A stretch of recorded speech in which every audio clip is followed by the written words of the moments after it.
Congressman Mike Quigley was not at the Capitol tonight, but he is in his office here in Illinois, and he watched the hearings. Congressman, was it what you expected it to be? Well, WG knows all too well. I was live on your station while this was happening on January 6th.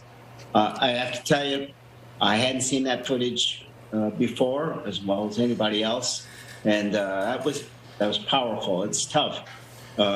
You have to appreciate it's a little bit different for me because I'm not sure I'd be here without them, without those officers' sacrifice. And you see the deadly consequences of it and the violent consequences of it. So it's very powerful. You think you're okay with all this and you're going to be all right, and then you watch this new footage and you see the pain that was inflicted, and it gets to you. Congressman, as you live through that and you rewatch that video, but in a new context now, what do you hope the American people, many of whom have long ago made up their minds about where they fall on this, what do you hope they come away with hearing and learning about this this testimony? Look, this was an attempted coup. We came very close to having a successful coup. And even more horrific circumstances. If it weren't for some degree of luck, but certainly the bravery of the police officers and some, including the vice president, this would have had a much worse outcome. So I'm hoping the American people watches all of this, pays attention to this, appreciates this isn't over. There are people who are still espousing the big lie, who are running and getting elected to office, whose plan is to change the course of history and how we do elections in the future. So I'm hoping they pay attention. I hope they understand the circumstances. And the following, we've got to have some accountability for this. But most of all, we have to change the culture in this country.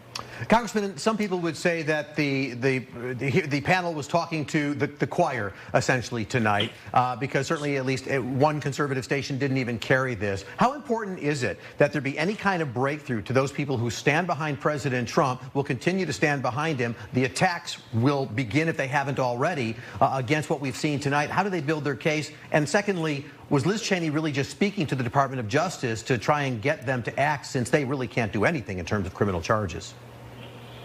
Well, they can certainly pass on evidence, and dual investigations will help. And I will say to that conservative network, you were all singing a different song on January 6th and the days after. And so was Leader McCarthy, who talked about the president should resign and that he wouldn't take any more of this, and he thought the president was responsible.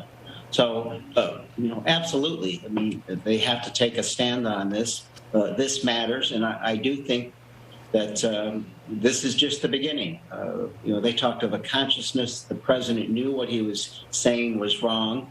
There's issues of inciting. There's issues of pressuring Trump, the federal judge who talked about the fact that the president might likely have violated 2 federal statutes in so doing. So, look, we didn't do a 9/11 commission to bolster anybody or change anyone's polling. It was to protect our country, to hold those accountable and make sure it didn't happen again. And much the same is true here. We have to make sure this doesn't happen again. We need to hold people accountable, and the American people need to know exactly what took place, who is responsible. And Congressman, as you say, this is just the beginning of these hearings. During the hearing, were you getting texts from colleagues? What are people saying? I think it was so riveting. It's probably something we're going to be talking about all the time from now on. Obviously, leading up to this, and we were in session this week. It was something the members were talking about, recognizing the fragility of our democracy. You look out from the steps of the Capitol, and you recognize that none of us are that completely safe, and that we are really reliant on our safety, democracy's safety, not just for the courage of these officers, but for the thinking of the American people and the trust they have in their government. Congressman Quigley, thank you for speaking with us. As always, we appreciate your insight. And thanks to political analyst Paul Lisnick for your analysis during this hearing.